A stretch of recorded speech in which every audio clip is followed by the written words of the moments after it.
No começo, né, quando me falaram que eu ia ser criado esse Gibicon e tal, eu achei esquisito porque eu achei que era Gibicon com C-O-M de comics, né?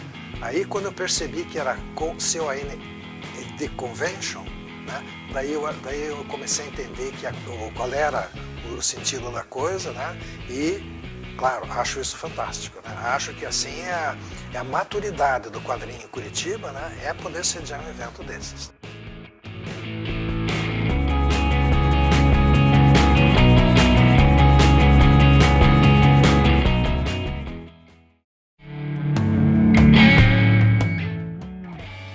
A ideia ela surge naturalmente, porque na década de 70 você tinha um ambiente no mercado de quadrinhos que era, em um certo sentido ainda existe isso hoje.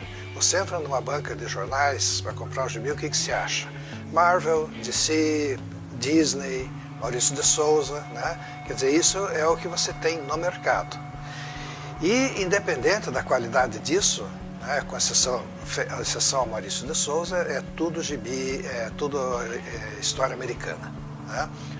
Então, nessa década de 70, a gente se incomodava com isso, né? Eu conhecia várias pessoas aqui de Curitiba que queriam produzir quadrinhos e não existia mercado, nem mesmo para tirinha de jornal, né? E essas pessoas, isso aconteceu pelo Brasil inteiro. Elas se reuniram para fazer uma revista para publicar suas próprias histórias, né? Encontrava uma gráfica, né? Fazia aquilo com o mínimo de recursos, né? Papel comum, bem barato, enfim, tudo que desse para baratear. E depois saíam vendendo essa revista, faculdade, onde houvesse algum público possível. Aqui em Curitiba, a representante desse movimento, que é normalmente chamado de ciclo alternativo dos gibis brasileiros, era a Casa de Tolerância, né, que tem esse nome esquisito, mas, vamos dizer, era um jogo de palavras. Na verdade, significava que para fazer quadrinhos no Brasil você tinha que ser muito tolerante, né, tinha que trabalhar muito barato ou de graça, né, e esse pessoal não tinha onde produzir essa revista. Então eu prestei meu escritório de projeto. O escritório era na casa dos meus pais, né? E todos eles tinham seus trabalhos, estágios e coisas, aulas, e iam fazer isso de noite. E incomodava meus pais, porque cartunista é uma gente ruidosa, né? Contam piada, fazem barulho, enfim, né? E aquilo, né, incomodava, não era uma coisa assim muito tranquila. E daí me surge a ideia, né? A Fundação Cultural devia ter um espaço para esse pessoal fazer isso, né? Se reunir para produzir revista, para conversar sobre quadrinhos, para fazer lançamento das suas revistas, né? Nesse tempo a gente fazia na Casa Romário Martins. E, complementarmente, né, como o gibi estava naquela fase de que o bom gibi era importado e era caro, né, podia ter um acervo, para todo mundo não ter que comprar todos os gibis, certo? Então, essa função acabou, assim, dando o nome para a coisa, né? A Gibiteca, por analogia à biblioteca, e eu no começo me incomodou muito isso, porque eu receava uma coisa que aconteceu. Muita gente ainda acha que vamos dizer, o móvel, o objetivo central da Gibiteca é um acervo de gibis, uma biblioteca de gibis, né? Quando, na verdade, vamos dizer, o assunto dela, né, a ação dela deve ser essa, de produzir, de ter oficinas, de ser ponto de reunião do pessoal que trabalha com quadrinhos, né, promover a produção local, né, bem diferente de né, ser uma biblioteca de gibis. Eu era coordenador da Casa Romário Martins e tinha vários amigos para quem eu falei disso. Um deles foi o jornalista Aramis Millar, que já falecido. E foi Aramis Millar, né, quando dizem que eu sou pai da Gibiteca, eu digo, não, quem é o pai da Gibiteca é o Aramis, porque ele levou ao prefeito essa ideia.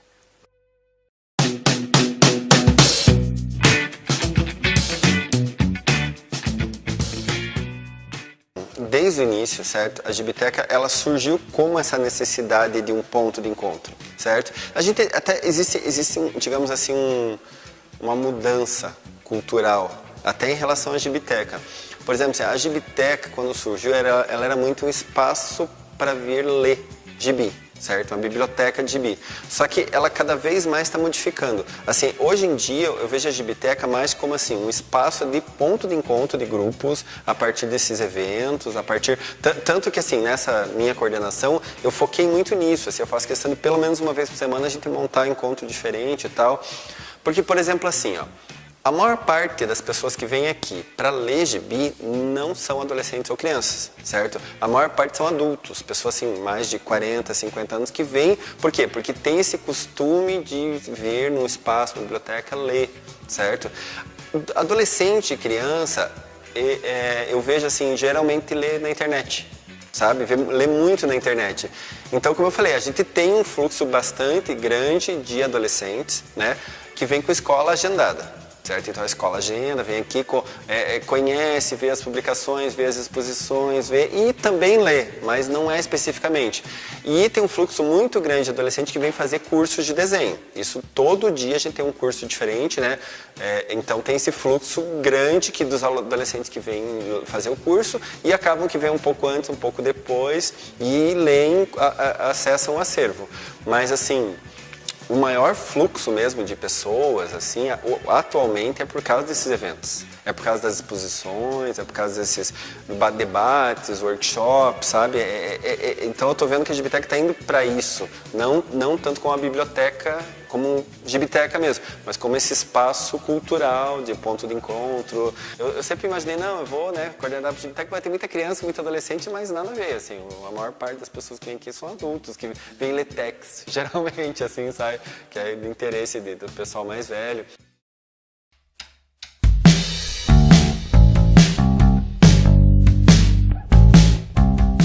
A gente não sabe direito qual que é a postura do próximo gestor da Fundação Cultural em relação à Gibiteca.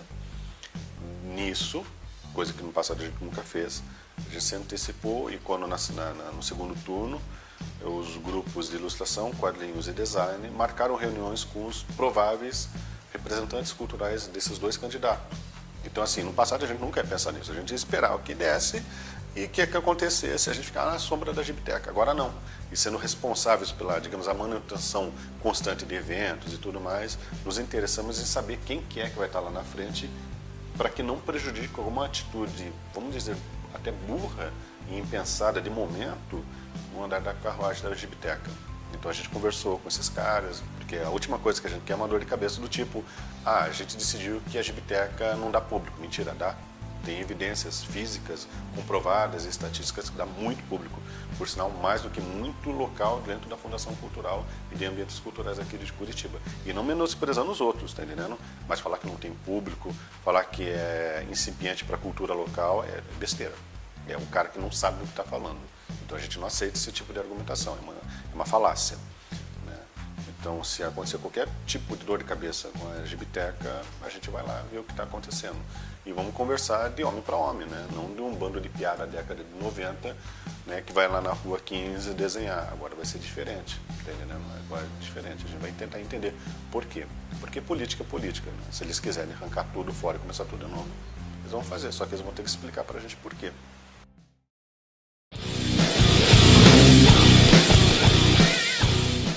Eles conseguiram um patrocínio com uma editora de São Paulo chamada Metal Pesado para fazer uma revista de quadrinhos coloridas para comemorar os 15 anos da Gibiteca. A gente criou o Gralha, depois de várias discussões, e publicou nessa edição da Metal Pesado, especial 15 anos da Gibiteca. Né?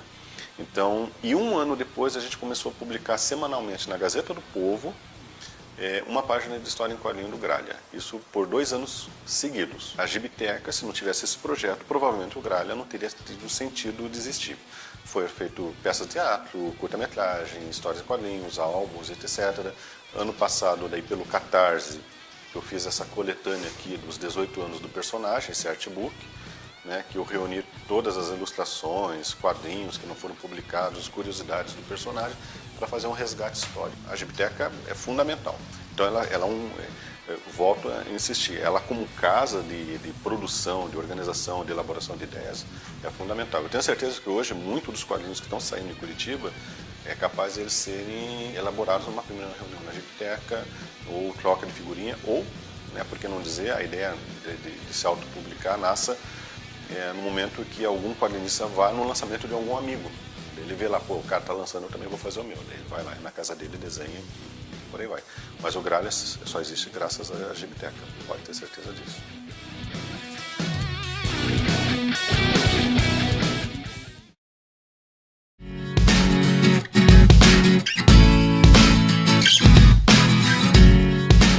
Quando a Gibicon, número 0, começou a ser fomentada, né, começou a tomar cara, ela acabou pegando aquele ar dos festivais que eu acabei conhecendo na Europa, e em especial de Angoulême, que é referência para o mundo todo, né, em termos de festival.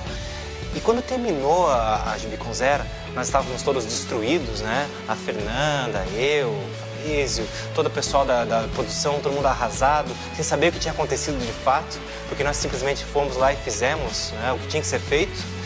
E nós recebemos logo em seguida a primeira resenha. Foi dito o seguinte: Curitiba respira ares de Angoulême.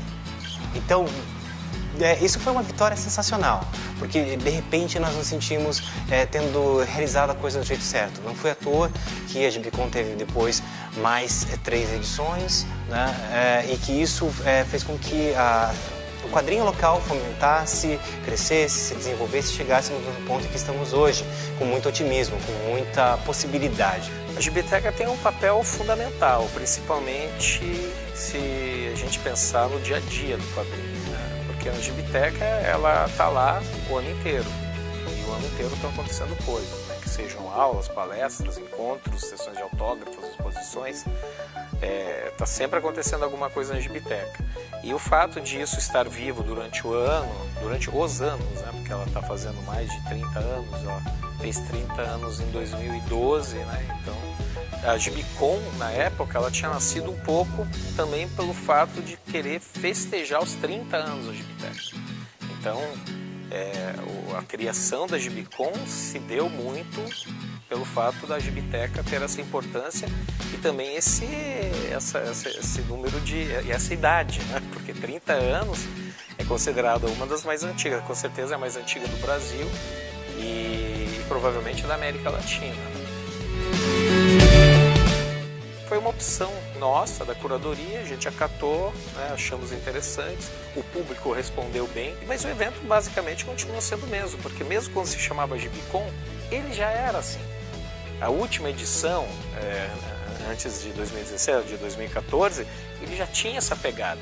Temáticas sociais, temáticas relacionadas a conteúdos artísticos. A gente fez uma exposição aqui nessa sala, lá no fundo, de telas de um desenhista que fazia o Super-Homem, que resolveu abandonar os quadrinhos e se dedicou a artes plásticas fazendo telas, pintura a óleo, né? O Renato Guedes. E isso já foi uma quebra e a gente quer continuar fazendo com que isso aconteça, né? Chamar cineastas, escritores e essas pessoas debaterem com quadrinistas, por que não? Eu acho que faz todo sentido. Esse lance aí de cada um ficar no seu nichozinho, eu acho que é velho. Tem que unir, tem que unir.